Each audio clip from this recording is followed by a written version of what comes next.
सुनना है फिर सुन लो। दृष्टांत आता है बहुत ऊंचा।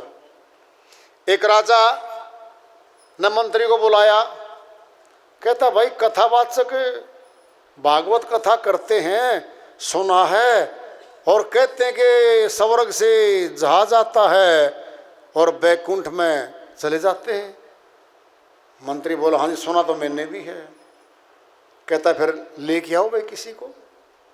कहता एक जी है कथावाचक फला फला, मशहूर है वो, अपने देश में सबसे मशहूर तो वही है।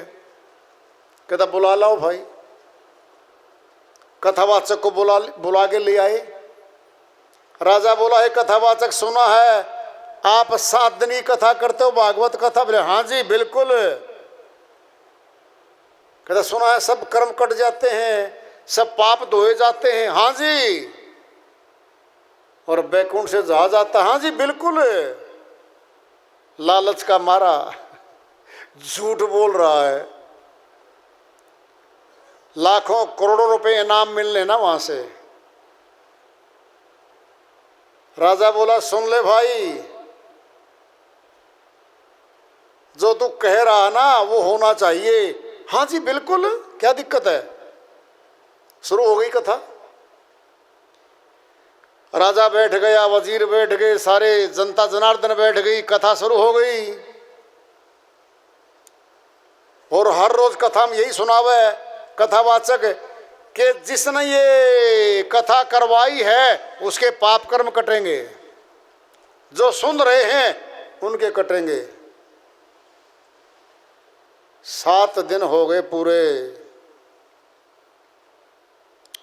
राजा बोला भाई दक्षिणा दो इसको, शायद दक्षिणा माता हुआ जहाज अब तक तो आया नहीं है। कहता 5 लाख दक्षिणा थी, 10 लाख दो, दोगुने देंगे भाई। हे कथावाचक सुन ले, अब मैं राजा हूं।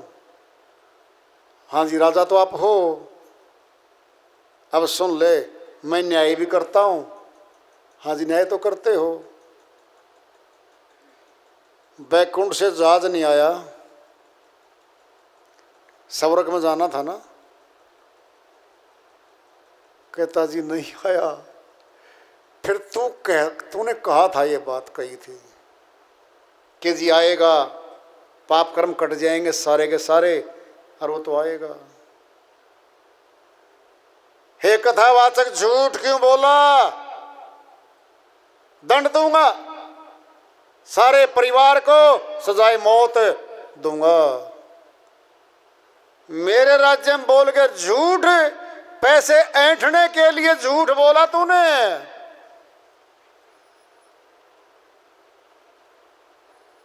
हाथ जोड़ के पैर पकड़ के 1 सप्ताह दे दिया राजा ने। कहता भाई 1 सप्ताह दे दिया, जा अपने घर मिल के आ, और या तो लिया बैकुंठ से जहाज, नहीं तो सजाए मौत पूरे परिवार को होगी। घर आया, अपनी पत्नी को सारा किस्सा बताया कि मामला गड़बड़ हो चुका है। कहता फिर आपने ये क्यों कहा कि बैकुंठ से? कहता सभी कथावाचक बोलते हैं, पुस्तक पढ़ी पढ़ाई है, मैंने रट रखी है, मैं इसे बोलता हूँ, हर जगह कथा करता हूँ। आज तक किसी ने पूछी ये बात तो कि बैकुंठ से जहाज क्यों नहीं आया। राजा ने पूछ लिया। मैंने सोचा वैसे बात होगी, दक्षिणा लेके मोटी घर आऊंगा। कहता फंस गए हम तो। धर्मपत्नी बोली एक साधु है,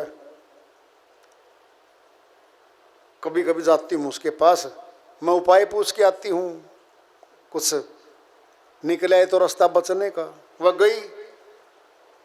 वो जो साधु था 4थे लोक का था, अमर लोक का वेदी था वो साधु। सारा किस्सा बता, चरणों में बैठ के रोने लगी। कहता जी सारा परिवार फांसी टूटेगा, 50 को तो बचा दो आप। कहता ठीक है फिर चलो, मैं चलूंगा, फिर पहले परमिशन लेके आओ राजा से। तेरे घर वाले को बोल दे कि जी आपके प्रश्नों का जवाब भी देगा, संतुष्ट भी करेगा, एक साधु है। कथावाचक ने जाके बता दिया राजा को। राजा बोला भाई ले आओ उसको भी, क्या दिक्कत है, हमें तो कोई दिक्कत नहीं, बुला लाओ जिसको लेके आओ तुम। चौथे लोक का, अमर लोक के ज्ञान का भेदी वह संत दरबार में गया। राजा बोला जी हाँ बोलो। कहता है राजा जवाब भी दूंगा, तुझे संतुष्ट भी करूंगा, फिर मैं जब संतुष्ट करूंगा तो कुछ न कुछ तो भेदी होऊंगा। कहता है जी। कहता है फिर एक बात है, आप मैं मांग करूं, कुछ करोगे तो बोलो। कहता जी मांग लो। कहता एक दिन के लिए राजा बना दो मेरे को। क्या मतलब? एक दिन का राजा मुझे बना दो अपनी जगह। सिपाहियों से, सैनिकों से बोल दो कि ये राजा है, इसकी मानोगे हुक्म को, मेरा हुक्म नहीं मानोगे, बोल। कहता ठीक है जी। राजा ने कह दिया कि भाई ये राजा है, ये गद्दी पर बैठ गया है, इसकी मानोगे, मेरी नहीं मानोगे। आज फैसला हो गया। गद्दी से उसने आदेश दिया साधु ने, सिपाहियों पकड़ लो इस कथावाचक को, खंबे से बांध दो। बांध दिया। इस राजा को पकड़ लो, खंबे से बांध दो। खंबे से बांध दिया राजा। राजा भयभीत होने लगा, मामला गड़बड़ होगा तो कुछ न कुछ। हादसा राजा बना एक दिन का।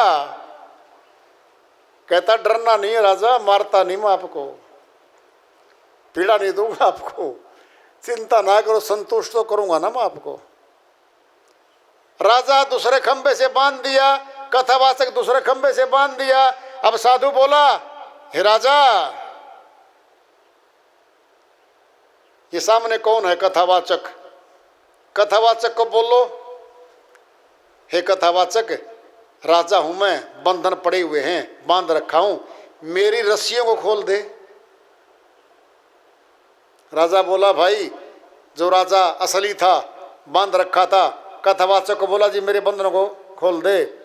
कहता राजा जी मैं बंधा हुआ हूं, मैं कैसे खोल दूं? हे राजा आप अपने बंधन खुद खोल लो। कहता जी मैं भी नहीं खोल सकता, खुद के बंधन मेरे ऊपर पड़े हुए हैं, मैं भी नहीं खोल सकता।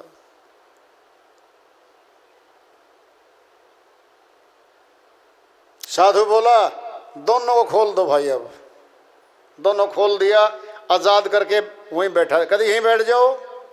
अब मेरी सुनो। राजा परीक्षित सुखदेव मुनि के साथ वहां जुड़ता उसका। जब राजा परीक्षित को श्राप दिया था ऋषि ने, मरा सर्प गले में फेंक दिया था, तो श्राप दिया था 7वें दिन यही सर्प हे राजा तुझे डसेगा। मौत का भय जबरदस्त। राजा परीक्षित ने भिन्न भिन्न विद्वान बुलाए, उसमें सुखदेव मुनि भी आए, सारी बातें बता दी।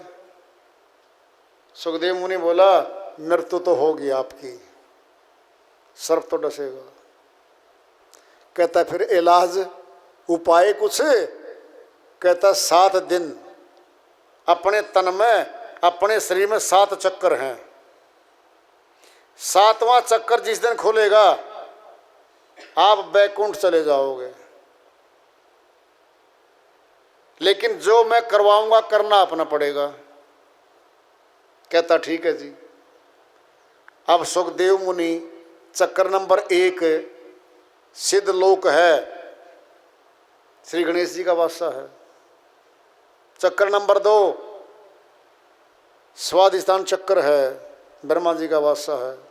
चक्कर नंबर 3 विष्णु लोक है, नाभि चक्कर है। चक्कर नंबर 4 हृदय चक्कर है, शिव जी का वासा है, शिवलोक है। चक्कर नंबर 5 कंठ में है, शक्ति लोक है, अष्टंगी का, माया का, प्रकृति देवी का यही वास है। 6ठे चक्कर पर आज्ञा चक्कर में आत्मलोक है, सूर्तलोक है, इसका वास है यहाँ पे। 7वें चक्कर पर शून्य लोक है। यहाँ पे स्वर्ग की यात्रा शुरू होती है। 7वें चक्कर पर जीव आत्मा शरीर को छोड़ के जब निकलेगी तो स्वर्ग में जाएगी।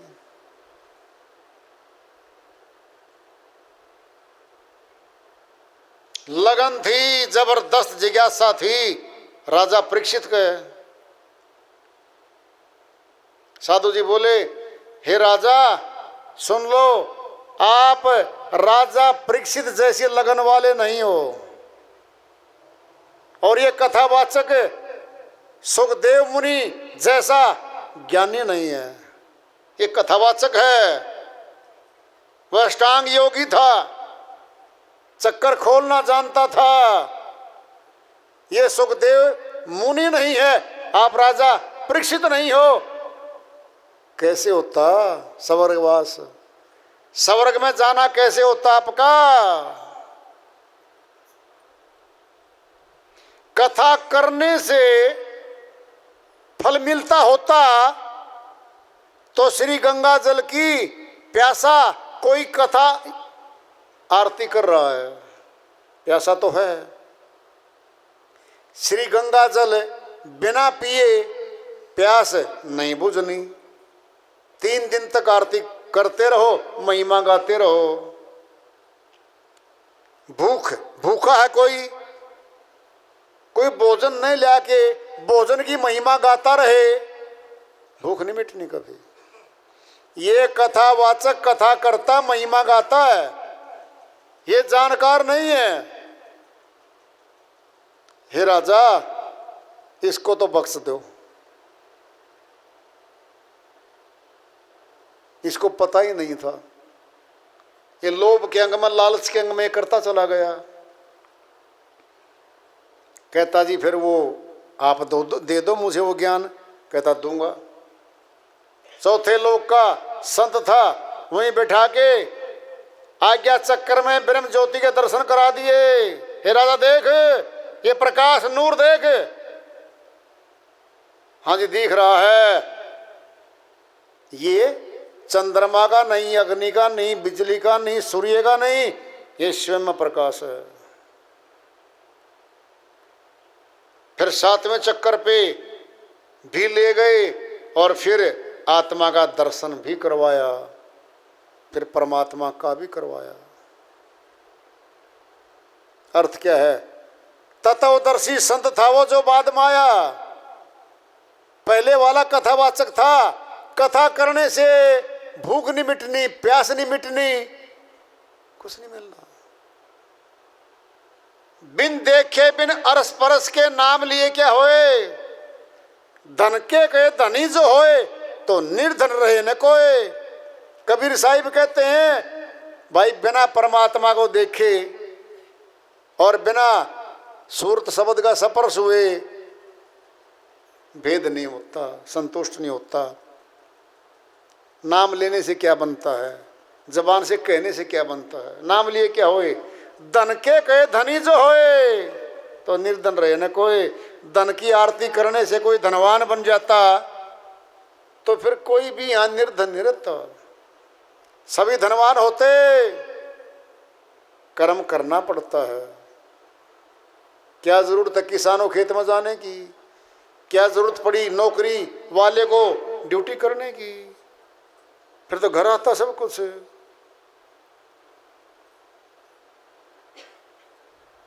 कथा करने मात्र से कर्म नहीं कटेंगे, परमात्मा नहीं मिलेगा, परमात्मा के दर्शन कभी नहीं होंगे।